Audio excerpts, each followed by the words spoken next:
Hi, I'm Ken Scott, Head of Inspectorate with the Sports Ground Safety Authority. Welcome to the third of 3 videos put together to discuss the supplementary guidance SG02 Planning for Social Distancing at Sports Grounds. This video covers chapters 5 to 9 of the guidance and focuses on all of the elements relating to movement and circulation of spectators. As a reminder, this guidance is supplementary to the 6th edition of the Guide to Safety at Sports Grounds, the Green Guide, and should be read and applied in parallel with the Green Guide. In going through the contents of this guidance, I'd be presuming that you've already read the document in full. You should also watch all 3 of these videos to ensure that you have a full understanding of the concepts covered. If you have any questions about the contents of the video, please submit it via the SGSA website at sgsa.org.uk/SG02 videos. Circulation routes provide the means for movement in, out and around sports grounds under both normal and emergency conditions. Management should therefore survey all routes for social distancing to check the widths of each route, whether the flows in normal operation are one-way, two-way or multi-directional. If one-way only, in which way does it flow and can it be switched at various times during the event? And also to consider the impact of wheelchairs which may have to use the routes. When assessing circulation routes, management should apply the social distancing measurements arising from the preferred method of calculation. That is, a circle of 1 meter diameter for method 1, or a circle of 1.6 meters diameter in the case of method 2.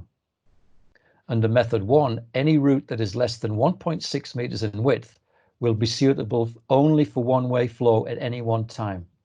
And under method 2, any route that is less than 2.2 meters in width will be suitable only for one-way flow at any one time.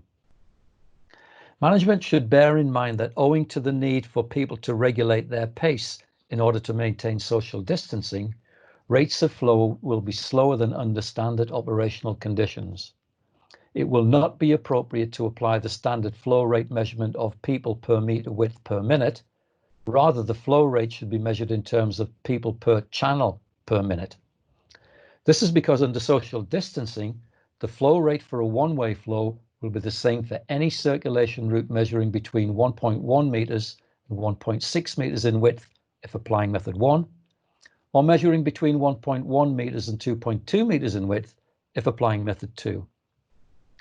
Crowd modeling research suggests that the likely one-way flow rates per channel per minute under social distancing will average, in the case of method 1, on a level surface 72 people per channel per minute, on a stepped surface 54 people per channel per minute, and in the case of method 2, on a level surface 46 people per channel per minute, and then on a stepped surface 34 people per channel per minute.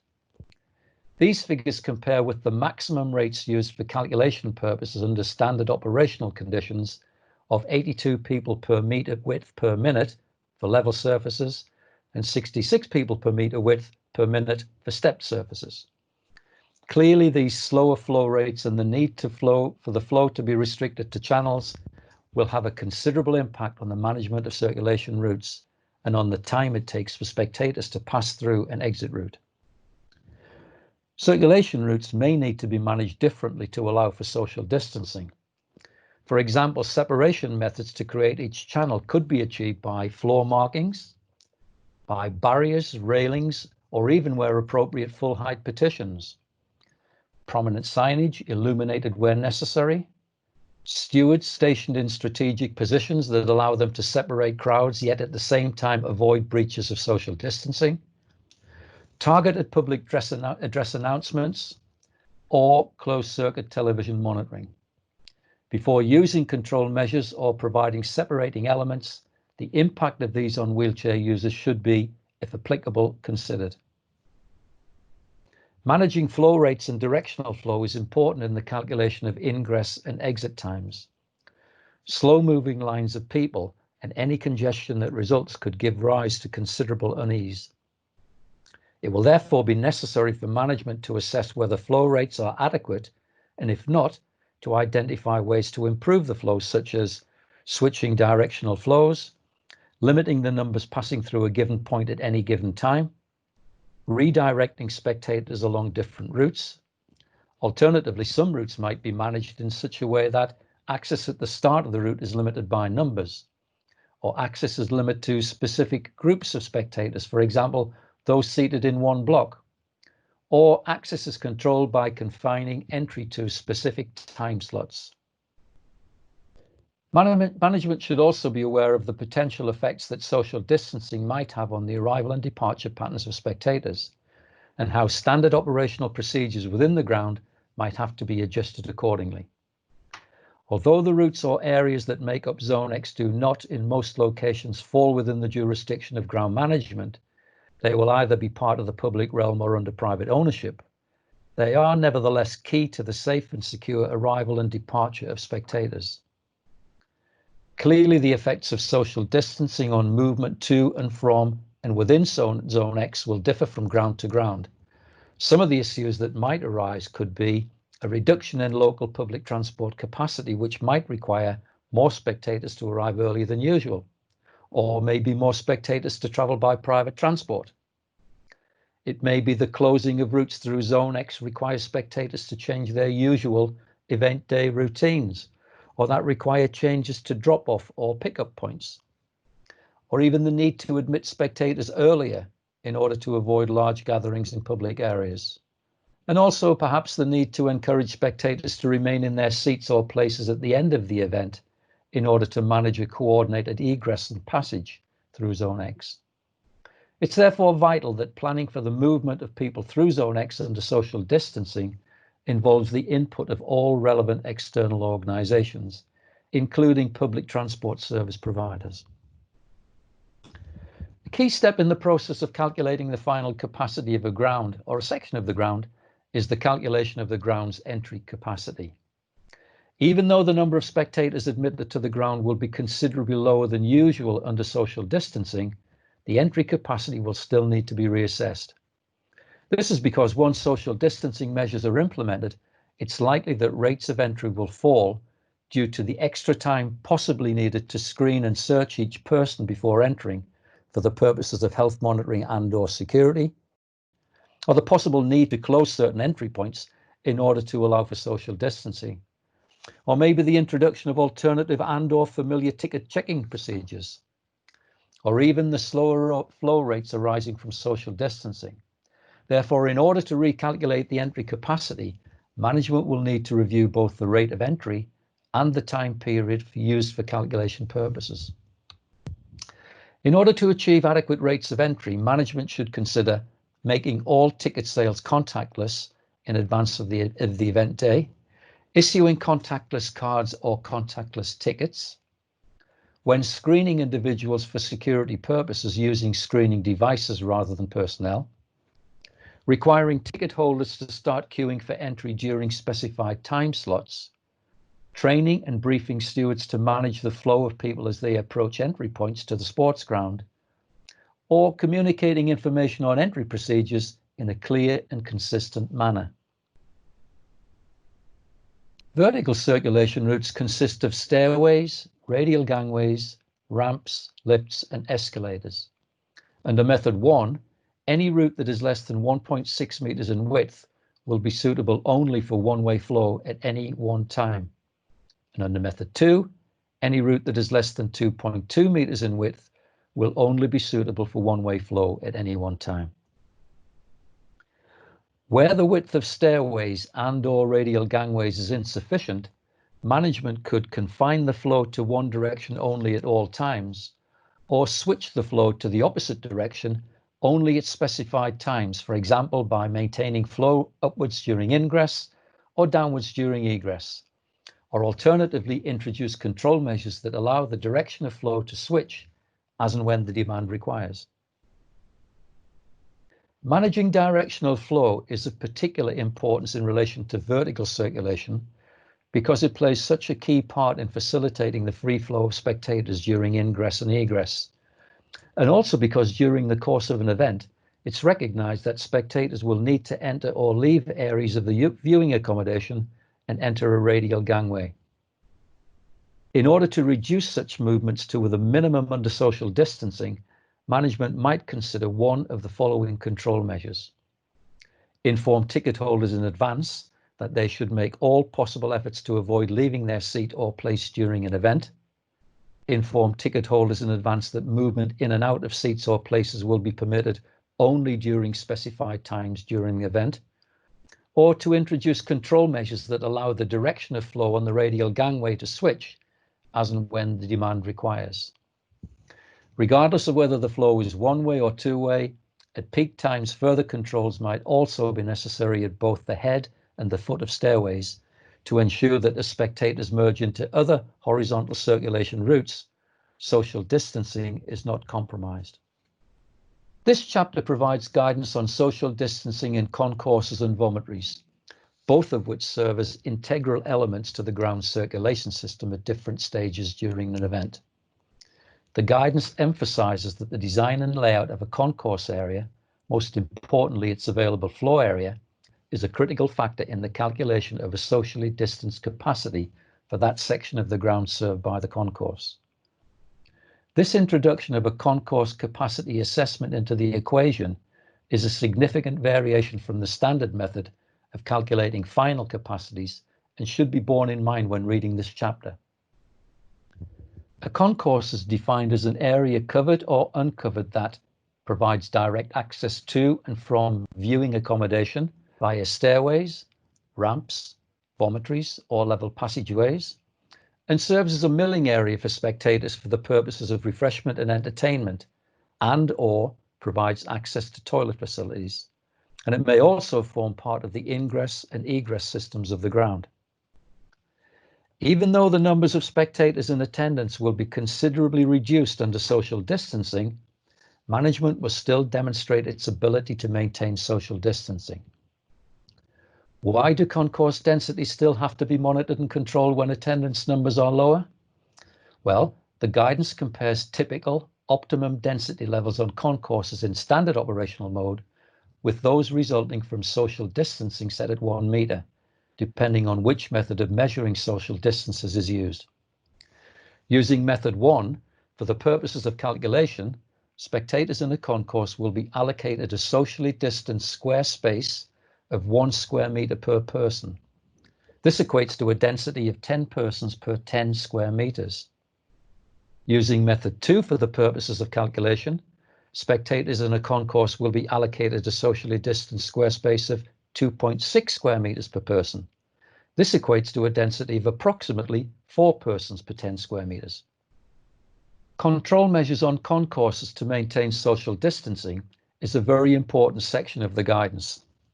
After an assessment of existing data and standard operating procedures, management may decide that in order to maintain social distancing, it will be necessary to implement control measures, such as closing outlets on the concourses, controlling access to concourses, allocating time slots, which is a more tactical approach if the nature of the event allows, providing alternative or additional amenities, including hand washing facilities, and where the ground layouts allow, the provision of alternative or additional amenities will ease pressure on existing concourse facilities.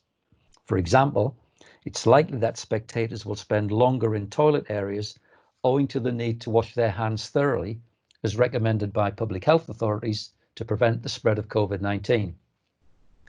To avoid excessive queues in this scenario, it may therefore be necessary to provide additional hand washing facilities away from the toilet areas. This approach is particularly recommended if those facilities can be located out of doors, thereby reducing the COVID-19 health risks associated with crowded indoor facilities. Where ground layouts allow, consideration should also be given to opening up a controlled overflow area for spectators wishing to use the concourse. Experience shows that the provision of screens relaying live action from the event or other media content often results in a rise in the number of spectators using the concourse, and also an increase in the length of time that spectators remain on the concourse. Whichever of the above control measures are to be put into place, it's essential that ticket holders in the areas affected be informed in advance so they can plan accordingly. The following concerns should be considered when planning to introduce social distancing measures in concourses. In respect of indoor facilities, management should assess the potential COVID-19 health risks present when large numbers of spectators gather in indoor facilities that are fully enclosed or lack adequate ventilation. The promotion of clear passageways free from obstruction and good quality, highly visible wayfinding and signage will greatly assist. In relation to segregation, at grounds where concourses are divided to segregate rival groups of spectators, management should ensure that any measures introduced to facilitate social distancing do not result in either group of spectators losing access to basic amenities. As emphasised throughout the guide, good design alone cannot ensure the safety and comfort of spectators. A high standard of safety management is also required, especially when applying social distancing requirements. As an example, in the case of stewarding, in addition to ensuring that sufficient stewards are deployed on concourses, it is recommended that stewards are trained specifically to recognise and deal with the range of problems most likely to occur on concourses as a result of social distancing. This could be in managing queues, preventing congestion in key areas such as around vomitories and stairways, and dealing with members of the public without breaching social distancing. In terms of hygiene, in addition to existing hand washing facilities and toilets, dispensers offering hand sanitizer should be made available in concourse areas. Passage through a vomitory can be level, ramped, or via stairways. In relation to social distancing, where vomitories measure less than 1.6 meters in width, as in the case of method 1, or 2.2 meters in width, as in the case of method 2, controls should be put in place to ensure that spectators can pass through in one direction only at any one time. For example, if a series of vomitories serve one concourse, alternate vomitories could be allocated for ingress and egress during the event, before all being switched to egress at the end of the event. In order to prevent the buildup of crowd pressures on exit routes, stairways and around exit gates, it's vital to control the flow of spectators as they leave their viewing accommodation and enter the vomitory. This is particularly important where phased egress has been designed to assist in compliance with social distance measures. It's widely recognised that spectators are particularly vulnerable to risk during egress as they exit the sports ground. It will be necessary for management to assess and review every aspect of the ground's standard operational procedures in order to maintain social distancing during egress, while at the same time avoiding congestion and/or travel times that might lead to unease or discomfort. It's also necessary to distinguish between the three forms of egress defined in the Green Guide, which are normal egress, emergency egress, and exceptional egress. In order to maintain social distancing during normal egress, management will need to consider flow rates owing to the need for people to regulate their pace in order to maintain social distancing. The rates of flow will be slower than under standard operational conditions.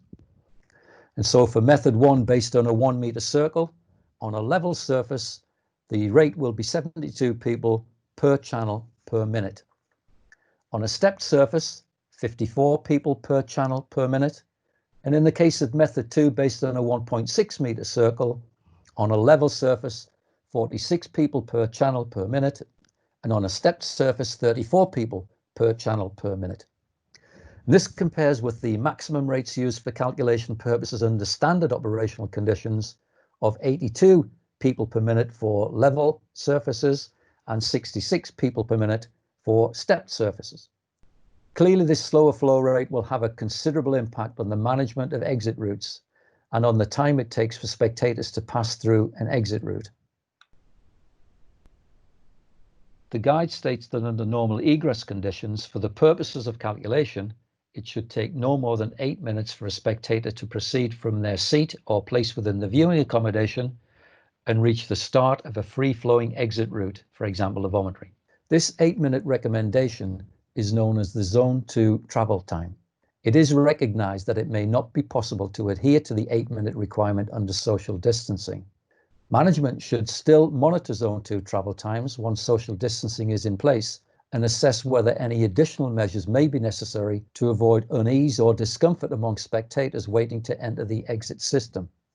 It will still be necessary to prevent too many spectators entering an exit route at any one time, thereby risking congestion and breaches of social distancing. This is best achieved by controlling the flow from Zone 2, the viewing accommodation, that is, before spectators enter the exit route. Such control measures could be achieved by allocating specified time slots for egress from each section to the viewing accommodation, positioning extra stewards along the exit routes, or by rerouting gangways and exit routes to direct spectators to different exit points to the ones they are accustomed to using. As in the case of gangways, vomitories and stairways, if adopting method 1 for measuring social distancing, where parts of the exit route are less than 1.6 meters in width, or if adopting method 2, where exit routes are less than 2.2 meters in width, people should exit in single file in order to maintain social distancing. Where reservoir areas exist on exit routes, entry to the reservoir should be controlled so that the density of spectators within the reservoir does not breach social distancing requirements.